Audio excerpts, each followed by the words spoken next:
अस्सलाम वालेकुम कैंसेरियन, क्या हाल है आपका। मैं अजमल रहीम, आपका एस्ट्रोलॉजर। ये हफ्ता कैसा रहेगा 17 मई से 23 मई। आई होप कि ईद आपकी बहुत अच्छी गुजरी होगी।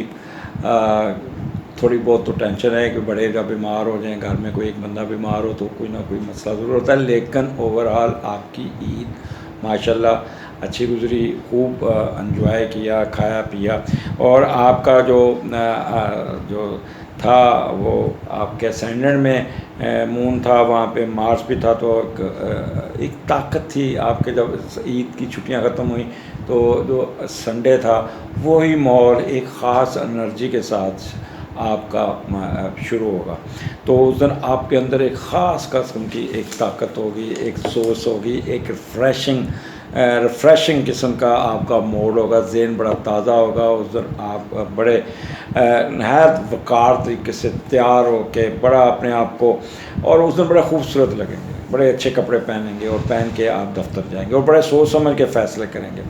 अच्छा, यहाँ पे आप अपनी ज़ाती कहते हैं कि फ़ैसलों और ख़ुद से बनाई हुई हिकमत अमली पे काम करेंगे खुद, और उस पर ज़्यादा यकीन करेंगे, दूसरों से मशवरा लेना पसंद नहीं करेंगे, और सब पर अपनी अक्ल और शख्सियत से रोक डालेंगे। ये एक थोड़ा सा आप ओवर कर, क्योंकि मुँह साथ बैठा है वो क्या कह रहे हैं, मार्स बैठा है, तो लाजमी बात है फिर जब ताकत आपके अंदर हो तो वो तो सर चढ़ के बोलेगी। तो प्लानिंग बड़ी अच्छी करेंगे, सेल्फ़ कॉन्फिडेंस बहुत होगा, लव फॉर प्रोफेशन होगा, लेकिन क्योंकि थोड़ा सा कन्फ्यूजन का शिकार होंगे, क्विक टेम्पर हो सकते हैं, और स्टूबन जिसे कहते हैं ना, किसी बात पे अड़ जाएंगे। अब आगे चलते हैं हम कैंसेरियन। अब अगर 18 से 19 को देखें तो मून आपके दूसरे घर में है, तो यहाँ पे आपको गवर्नमेंट की तरफ से कोई ना कोई एडवांटेज ज़रूर मिल जाएगा, कोई ना कोई फ़ायदा मिलेगा। दूसरा घर आपको पता है आमदनी है, तो वहाँ पर दूसरे का घर लॉर्ड जो ना 12वें घर में बैठा है, जितने पैसे आएंगे साथ ही खर्च देंगे, खास ही उससे पहले ही प्रोग्राम बना होगा, और फिर आप वहाँ पे पैसे खर्चते हुए आप अपने आप को सारा बजट का सत्यानाश कर देंगे। एक्सक्यूज़ मी, लगता मुझे माजिद ने याद किया, मुझे छींक आई। कहते हैं जब छींक आती है ना तो कोई बंदा याद करता है। अच्छा, या मेरे किसी अच्छे से व्यूअर ने याद किया होगा। अच्छा, जितनी मेहनत से पैसा कमाएंगे, जितनी मेहनत से, उतनी ही तेज़ी से आपका ये पैसा खर्च करते हैं, लेकिन ये पैसा आप अपने अहले खाना पे कम इस्तेमाल करेंगे, ये मैं आपको बता दूँ। क्योंकि जब दूसरे का लॉट 12वें में जाता है तो पैसे अहले खाना की बजाय कुछ दूसरी हुई छुपी हुई सरगर्मियों पे पैसा खर्च हो जाता है। ऐसी छुपी हुई सरगर्मियाँ चल रही होती हैं जिसको आप कहते हैं कि कह लें कि, मैं हर एक कैंसेरियन का नहीं कहता, लेकिन कई कैंसेरियन ऐसे जिनके हिडन अफेयर्स है, तो वहाँ पे वो पैसा ज़ाया करते नज़र आ रहे हैं। और वो कैंसेरियन जो बुढ़ापे में, उनकी पैसे दवाइयों पे खर्च हो, मैं आपको पहले बता दूँ, और निचले हिस्से पे ख़ास तौर पे कोई ना कोई प्रॉब्लम होगा, वहाँ पे पैसे ये खर्च करते हुए नज़र आ रहे हैं। तो यहाँ पे दूसरे का आप कह लेंगे 12वें घर में, जब दूसरा घर आपका ससुराल का भी है, तो ससुराल वालों के साथ भी आपकी इंटरेक्शन बहुत रहेगी। ख़ास तौर पे teacher, lawyer, bankers, mortgage, stock exchange वाले, ये बड़े एक्टिव होकर पैसा कमाएंगे, और इसी तरह ही पैसा कमाते कमाते इनके पैसे साथ साथ खर्च होते नज़र आ रहे हैं। तो यहाँ पे आपका ये एस्ट्रोलॉजी का यही कमाल है कि जब आपको एक गाइडलाइन, एक पाथ मिल जाता है कि उस दिन तो आपने अपने आप को थोड़ा सा संभल के चलना है। बात वक्त अच्छा बंदे को पता नहीं होता अपने बजट का, और वो पैसे खर्च, मोबाइल, जब से मोबाइल लोगों के हाथ में है ना, तो ऑनलाइन ऑर्डर बैठे बैठे दे रहे होते हैं। और वो ऑनलाइन शॉपिंग वाले जो तो ब्रांडेड लोग हैं वो तो नहीं डॉज करते, लेकिन जो चप्पड़ कनाती है लोग जो ये ऑनलाइन बिज़नेस करते हैं, वो जो 200 रुपये की चीज़ है आपको 2000 में देंगे, और वो भी थर्ड क्लास चीज़ होगी, और फिर वो इस किस्म के भी पैसे ज़ाया हो सकते हैं आपके, जो ऑनलाइन आप बिज़नेस करते हैं। कभी भी ऑनलाइन चीज़ का ऑर्डर देने से पहले नीचे दिए हुए कमेंट्स ज़रूर पढ़े करें कि लोग क्या कमेंट्स दे रहे हैं, और जब आप कमेंट्स में अगर अच्छे कमेंट्स मिल रहे हैं तो फिर ऑर्डर दे दें, अगर कमेंट्स बुरे मिल रहे हैं तो फिर मत ऑर्डर दीजिएगा। अब आगे चलते हैं, आपका यहाँ पे आपको पैसे इन केस ऑफ करेंसी पैसे आते हैं नज़र, और बैंक की तरफ से भी कोई एडवांटेजेस मिल जाएगा आपको। आगे चलते हैं। तीन अपना 20-21 मून आपके तीसरे घर विर्गो में है, और यहाँ पे स्केल भी है, तो थोड़ी सी वेवरी कंडीशन होगी। आप थोड़ा सा स्विंग्स आएंगे, कभी डिप्रेशन में जाएंगे, कभी यहाँ पे आपकी वालदा आपको थोड़ी सी सेहत ख़राब होती नज़र आ रही, बड़ी बहन की सेहत ख़राब होती नज़र आ रही, तो उनकी सेहत के में आपने बहुत सीरियस लेना होगा उनको, फ़ौरन हॉस्पिटल या इस किस्म का काम, उस पर मसरूफियत आपकी रहेगी।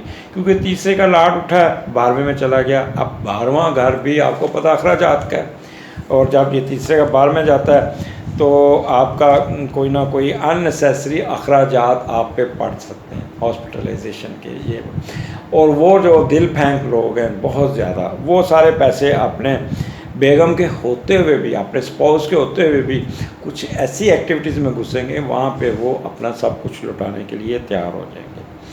अच्छा, ये अब मैं अगर ऐसी बात भी यहाँ पे आप चलें इसको छोड़ते हैं, फिर बहुत गहरी बात हो जाएगी।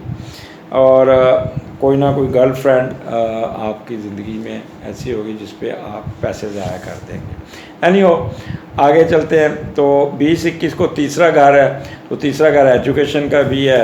वो जो उनकी मिडिल एजुकेशन है वो ज़रा वेवरी रहेंगे, परेशान होंगे, कोई अच्छा रिजल्ट नहीं आ सकता उस दिन। साफ़ी हज़रात बड़े टेंशन में होंगे, बड़े कोई ना कोई उन पर ना स्विंग्स आएंगे, सेंसिटिव होकर बात करेंगे, आगे से उनको कोई अपोजिशन का सामना करना पड़ेगा। स्टेमिना आपका उधर कहते हैं इतना कर्जियस नहीं होंगे, साह चढ़ जाएगा जिन्होंने कहते हैं ना, वो इस किस्म का होगा। अननेसेसरी डोमेस्टिक ट्रैवलिंग आपको पड़ सकती है, कभी उधर जाना पड़े, कभी उधर जाना पड़े। हमसायों के साथ कोई ना कोई पंगा ना लीजिएगा, वहाँ से भी कोई आ जाएगा। मीडिया के लोग, सोशल ये लोग, काफ़ी टफ टाइम मिल सकता है। ट्रांसपोर्टेशन वाले, मार्केटिंग वाले, वर्बल एक्सप्रेशन, इनको बड़ा हार्ड वर्क करना पड़ेगा। स्विंग्स आएंगे, लेकिन अल्टीमेटली रिजल्ट्स उनके हक में होंगे। लेकिन क्योंकि जब भी उस हाकम स्यारा उठ के 12वें में जाता है ना, तो आपको ना कोई अननेसेसरी फटीक पड़ जाती है, अननेसेसरी अखराजात पड़ जाते हैं, जिससे आप काफ़ी तंग हो सकते हैं। एनीहो, आगे चलते हैं। अच्छा, यहाँ पे 21 को यहाँ पे एक चीज़ मैं बताना चाह रहा हूँ। 21 तारीख को सन की मूवमेंट है आपके 11वें घर से निकल के 12वें घर में, और वहाँ पर लॉर्ड 12वें का 12वें में ही बैठा हुआ है। लिहाजा थोड़ा सा यहाँ पे ये महीना पूरा आपको थोड़ा सा नहीं, बहुत मुताहत होकर गुजारना पड़ेगा। माजिद ख़ास तौर पे आपको मैं बता रहा हूँ कि अपने अखराजात पे कंट्रोल करना होगा आपको ये ना हो कि आप 12वें का लॉट जब 12वें में आता है और पूरा महीना उधर रहना है, तो थोड़ा सा एक कह लेंगे वो वहाँ पे जुपिटर की ट्राइन भी नहीं है, तो एक्स्ट्रा ऑर्डिनरी विजिलेंट रहना है वहाँ पे बहुत ज़्यादा। और आप ना ख़ास तौर पे कह लें कि अखराजात सोच समझ के करने होंगे। मोटरसाइकिल सोच समझ के चलानी होगी। आप डोमेस्टिक इशू पे आपने बहुत ज़्यादा रैश नहीं होना। अच्छा, यहाँ पे एजेंसी जो खुफिया एजेंसी के लोग हैं, वो बहुत ही टफ़ टाइम मिल जाएगा उनको, कोई ऐसा उन पर प्रेशर आएगा जिससे वो ना काफ़ी उनको कह लें कि वो उनके डिज़ायर रिजल्ट्स नहीं पूरे होंगे, इसलिए वो थोड़ा सा परेशान रहेंगे। रूहानियत वाले लोग, अहले तसव्वुफ़ के लोग भी जो है ना, वो थोड़ा सा ओवर एक्टिव होंगे, लेकिन डिस्टर्बेंस रहेंगे। छठी हिसाब की एक्स्ट्रा ऑर्डनरी होगी वहाँ पे। तो यहाँ पे आपने एक चीज़ का ख्याल रखना होगा, कैंसेरियन, एक्स्ट्रा ऑर्डनरी विजिलेंट। ये महीना ना ख़ास तौर पे कैंसेरियन के लिए ये थोड़ा सा आपको यहाँ पे प्रॉब्लम आ सकता है, क्योंकि 12वें घर में सन है। ठीक है, तो अब आगे चलते हैं 22-23 को। 22-23 को आपका फिर चौथे का लॉर्ड फिर 12वें में। ठीक है, और ये हफ्ता मुझे समझ नहीं आ रहा कि मैं आपको कैसे ये समझा दूँगा। यहाँ पे कोई ना कोई चीज़ घर की बेच के कोई ना कोई चीज़ आप इस्तेमाल करते नज़र आ रहा है। आपको पैसे की ज़रूरत होगी तो ये सोचेंगे मैं चलो ये घर बेच दूँ, ये जायदाद बेच दूँ, या ये करना। कोशिश कीजिएगा मत बेचिएगा, क्योंकि ये सारे पैसे ज़ाया जा सकते हैं, और वो कुछ ना कुछ जैसे कहते हैं कि फ्रॉड भी हो सकता है, लुट जाने की कहानी नज़र आती है। तो इसलिए ना उस दिन इस किस्म का कोई डिसीजन नहीं करना आपने कि आप पैसे अपने ख़र्च करते नज़र आ रहे हैं। उस दिन कोशिश कीजिएगा सुकून से रहिएगा, घर पे रहिएगा, अपने घर की रेनोवेशन, घर की उस कामों में तवज्जो दीजिएगा और अपने जो भी पुराने पेंडिंग काम हैं उनको निकालने की कोशिश कीजिएगा। कोई किसी किस्म की लेन देन में ना वहाँ पे उस दिन सौदेबाजी नहीं करनी, जिससे आपको नुकसान हो सकता है।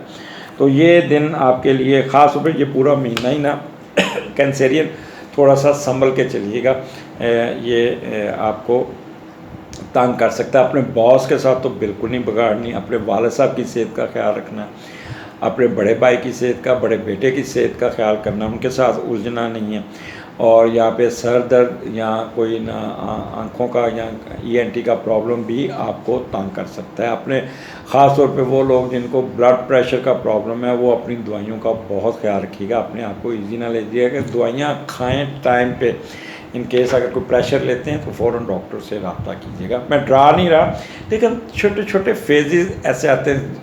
ये दुनिया में ना एक चीज़ बता दूं, ये एस्ट्रोलॉजी, ये अल्लाह ताला ने ये जो दुनिया बनाई है ना, ये बड़ी, ये कहने के एक बड़ा अल्लाह ताला ने इसको एक बड़ा बैलेंस करके रखा है। जब आपका नेगेटिव वक्त आता है तो समझ लें कि अल्लाह ताला ने आपकी बेहतरी का काम किया और वो आपको एक लेसन सिखाने के लिए कि आप आइंदा ये काम ना करें तो ये हो सकता है। तो उसको आप पॉजिटिव सेंस में लीजिएगा और अपने आप को कंट्रोल कीजिएगा। ये नहीं कि कर्ज करें मेरी किस्मत ही पैड़ी है, मेरी ये भी पैड़ी। मेरा जो एक्सपीरियंस है, जब भी मेरे पे बुरे दिन आए मैं उसको बड़ा परेशान रहता था, बहुत ज़्यादा। लेकिन जब मेरे अच्छे दिन आते थे तो मैं ये सोचता था कि अगर इन दिनों में मैं इस पोस्टिंग पे होता तो definitely I would have suffered a lot. उन दिनों में काफ़ी प्रॉब्लम आए, काफ़ी आए, लेकिन मुझे अल्लाह ताला ने उठा के एक साइड पे कर दिया और मैं वो वक़्त मुझे आई पास टफ टाइम, मुझे जेलसी भी होती थी, असद भी होता था, लेकिन अल्टीमेटली जब उसके कॉन्सिक्वेंसेस, उसके रिजल्ट्स आए तो मेरे हक़ में हुए। तो लिहाजा परेशान नहीं होना। कैंसेरियन खुश रहें, इंशाल्लाह अगले हफ्ते फिर मुलाकात होगी। परेशान होने वाली बात नहीं है, मैंने थोड़ा सा प्रिकॉशनरी तौर पे आपको बताया। ये आप ठंडे लोग हो और समझदार लोग हो और बड़े अच्छे तरीके से चलेंगे। इजाज़त दीजिए, अल्लाह हाफ़िज़।